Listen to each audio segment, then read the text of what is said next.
Hello, people. Then how's all doing today? Jesus Christ, nearly fucked up my intro.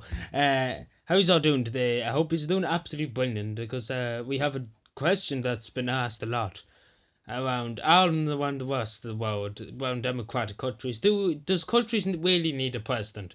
I mean, it does cost a lot of money, the same as monarchies or the same as dictators or anything. You have to keep the person alive. Basically, you pay for his welfare. To be honest, to stay the people, the taxes pay for his house and pays for his bills and everything, and pays for his salary too. That's the biggest thing, which I don't seem like the Irish president we have at the moment, Michael D. Higgins, even takes that anybody's paying his salary. I think he thinks everything just gets free from, and the people can just starve to death because he probably doesn't even know he's president of a country.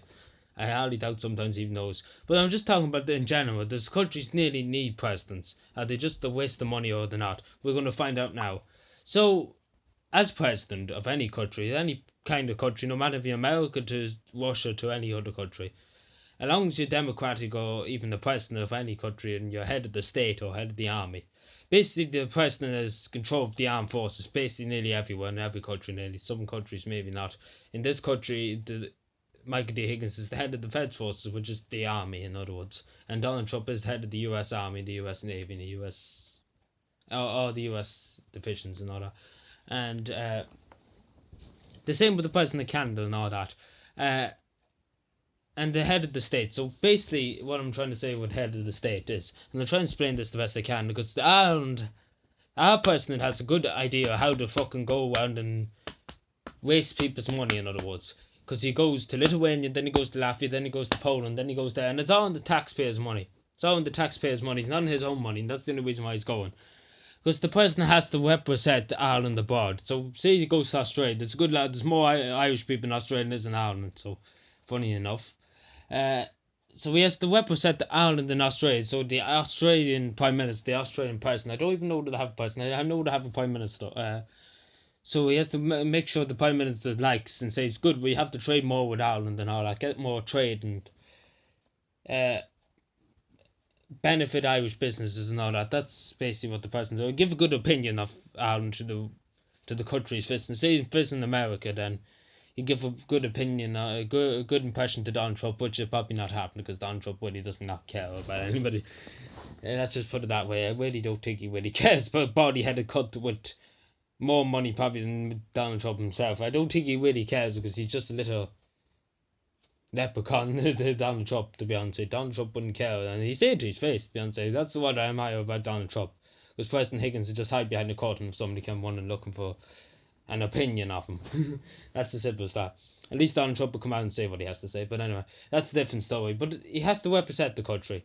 And as I said, he's in charge of the army, he's in charge of spending and recruiting. Well, not recruitment. He can say, hey, what's this so much in the army, and then he's this, that, and the other.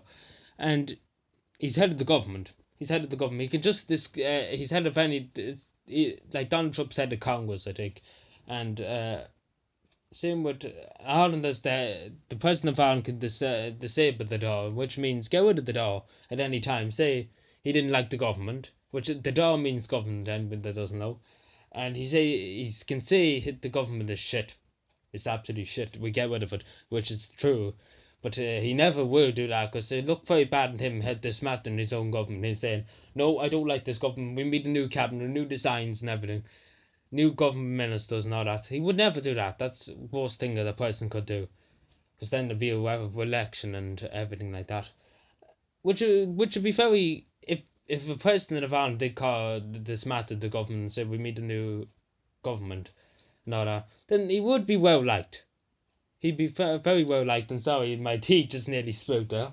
I just nearly knocked my thing, so just sorry, a bit splashed there if anybody was wondering. Good God. Yeah, I cleaned that up later. So basically, you do meet a country. You do meet a country. Yeah, we do meet a country. Tiredness, sorry. So basically, you do meet a president. You do meet a president that represents you as a country and to represent the people. That's basically what I'm trying to say. You do meet a person. Any country meets a person. So yeah, if you did enjoy it, make sure you hit the like and subscribe and share the video. I talk to you all later and take care. And if you see President Higgins on election day when it's coming up this August or something like that. Tell him that you're not voting for him. Thank you for watching. Subscribe for more. Bye.